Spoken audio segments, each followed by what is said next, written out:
mingi ammuga vaatan asi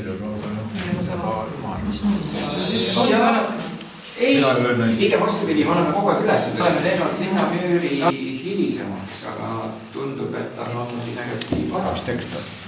Me pidime võtma 2 meetrit linnamüüri, sest seal, kus linnamüür pidi tulema, juhtisime puurijatega, vaatasime läbi, juhtisime puurijad linnamüürisid teised koos, linnamüüri läbi 4 meetrit sügav, terves rass.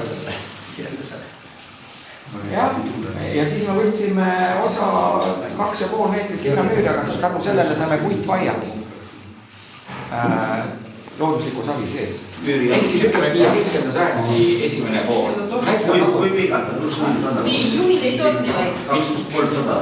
200. 200, jah. Ja ütleme või 150. Aga ütleme, et äärmused ära visates siis enam-vähem 15 algused. Võiks olla siis, kui need suured mastaapsed ehitustööd käisid Haapsalus. Kuna kokkural võiks millegagi ja siis saab mingi mõnda.